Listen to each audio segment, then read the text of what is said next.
Good day. It's another day. It's another day of day. Another day of ni RC. Good day, everybody. Today is February 10, Monday. Yes, naka-day off si RC. 2 days lang, guys. Kaka-start ko lang mag-vlog. It's already almost 2 p.m. na pala, guys. It's 1:45 p.m. Yes, lumabas ako. Kakarating ko lang. Hindi ako nag-vlog sa labas kasi madalian lang yung umalis kasi ako, guys, mga almost 1 p.m. na. Tapos it's now almost 2 p.m. So 1 hour lang ako doon at madali lang talaga. Hindi ako masyado doon. Meron lang akong binili. Of course, kasi nandun sa city, di ba? Charot. Yeah, ayun. Sisimulan natin ang ating vlog for today sa pag-haul. Madalian. Ayun, guys. Hindi naman masyado madami yung guys. Hindi naman masyado madami yung binili ko doon. May mga importante lang binili. Importante talaga. So, first of all, bumili ako nito. Pancit Canton kasi may paggagamitan kami nito. Meron kasi kaming bisita ngayong Saturday, German friend namin. At pupunta siya sa Saturday, pang dinner time. So, gusto niya kumain ng Asian food. So, magluluto ako ng Asian food for him. Yeah. At eto ding shrimps na napakalaking mga shrimps. Gusto din niya mag-shrimps. So, lulutuan ko siya ng shrimps. So, sa Saturday pa naman yan, guys. And, eto yung wonton soup na hinahanap ko last time na hindi ko nahanap, kaya ginamit ko na lang yung miso soup natin, yung nag-crave ako. So nakahanap ako, bumili ako dalawa. Masarap kasi to, guys, chicken flavor to siya. Para nasasarapan talaga ako nito. Yan lang yung binili ko sa Asia Store. At ang nabayad ni RC doon is 19.36 euros. Yun lang, guys. Actually, this is the last na pinuntahan ko. Yung first na pinuntahan ko is sa Galleria. Binili ko lang doon ito. Charan! Yeah. Ito, binili ni RC. Kasi yung friend namin pupunta ngayong Saturday, ibibigay namin to sa kanya. Gift namin. Kasi, last birthday niya, guys, in-invite niya kami. Hindi kami nakapunta kasi meron akong duty. And then, si Hans ayaw din pumunta pag wala ako. So, hindi kami nakapunta ng birthday niya. So, in-invite namin siya ngayong Saturday dito. So, ito ibibigay namin sa kanya. Yan, Jack Daniels yan, guys. Kasi, mahilig siya sa mga alcohol. So, yan ang bibigay namin sa kanya. Di ba last time nung pumunta ako sa Galleria, tapos meron akong hinanap na chocolate for partner, yung orange. Wala, di ba? Ngayon, meron na, guys. Ayan, itong orange. Ang daming binili ko. 30 pesos to, guys. Kasi sa Valentine's Day, meron akong duty. Sa 12 to 15, may duty ako. I mean, hindi kami makapag-celebrate the day, yung day talaga ng Valentine's Day. At saka, alam niyo, guys, sa February, double celebration namin yun. Valentine's Day and then yung pagdating ko dito sa Germany. So, magsi 7 years na din ako. So, anyways, hindi kami makapag-celebrate kasi may duty ako. Sa Thursday yun, di ba? February 14, so may duty ako. Kaya, magsi-celebrate kami ng Valentine's Day tomorrow, February 11. Yes. Mag-celebrate kami. So, meron pa nito, guys, nung last time na pumunta ako sa Asia Store. Tapos, nagpunta ako, pakita ko. At eto din, actually, last week ko to binili dun sa baking and pastry. Yung favorite chocolate ni partner. So, ito. At saka ito. Ayan. Ito lang ang gift ko sa kanya.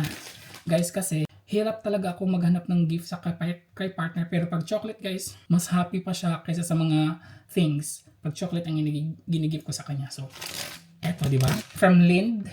And then ito from, pastries talaga. Special nito di ba? At sumaglit na lang din ako dagdag pang Pinas. Ito lang naman, hindi naman masyado mga 10 lang to, guys. So, di ba? Ang daming chocolates na. Ang daming chocolates. Alam niyo bang pag ganitong chocolates tapos ibigay ko partner, one day, guys, kaya niya tong ubusin. Yes, kayang-kaya niya tong ubusin for one day. Yeah. Ako hindi. Itong isang to, hindi ko nga ito mauubos isang araw.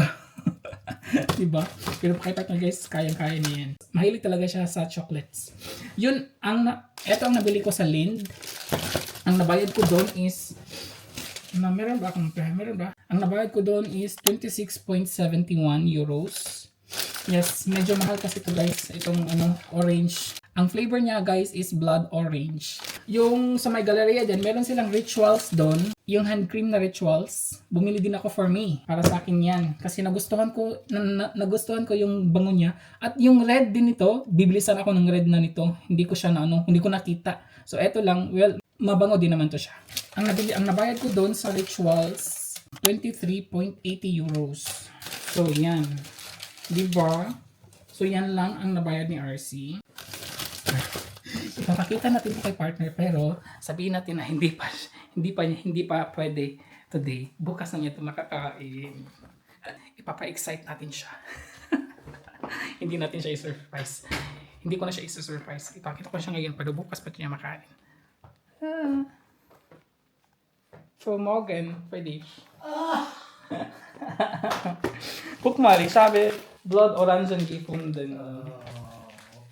Aber you're not allowed today. No. Or tomorrow. Okay. Are you excited? Wow, yes. Yes, so ayun guys. I-arrange ko lang to guys and then magko-coffee na kami. Yes, kasi nag-breakfast ako kanina, hindi din ako nakapag-vlog. Nag-breakfast lang ako ng normal na breakfast lang.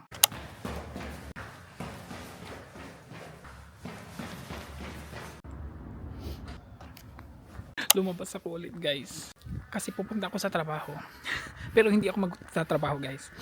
Meron lang akong kukuning order. Kasi meron akong katrabaho na Pinoy, si Ate Maureen. Pa-part-time din siya sa trabaho namin guys. So gumagawa kasi siya ng mga pagkaing Pinoy. Kaya nag-order ako sa kanya.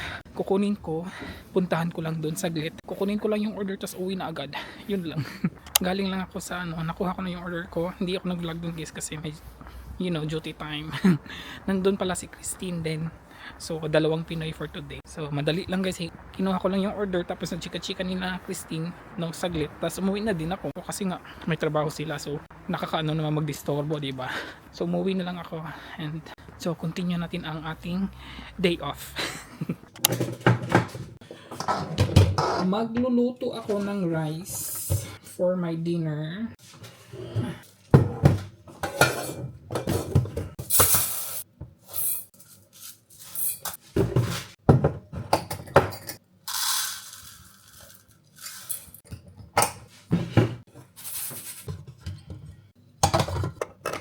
Maliit lang yung black rice na nilagay ko ulit. And ito pala yung guys, yung kinuha ko kanina sa trabaho.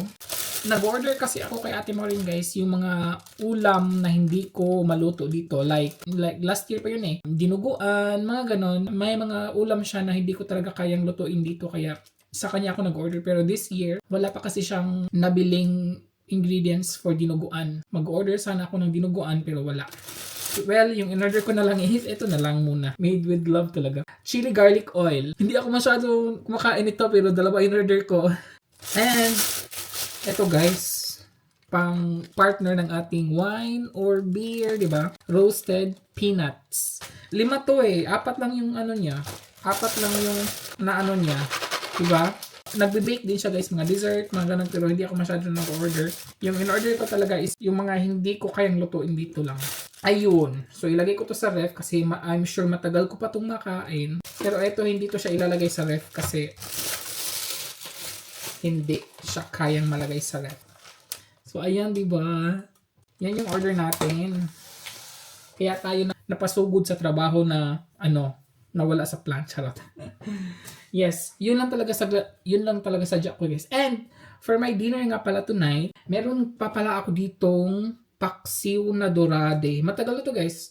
No, last month ako guys. Yes, last month pala nagluto ako pero hindi ako nag-vlog noon, I think. Nakalimutan ko na guys. Pero basta I think last month ko to siya niluto. At ito na lang din ang last. Kaya yun ang ulam ni RC for tonight. It's 4:30 PM pa siya.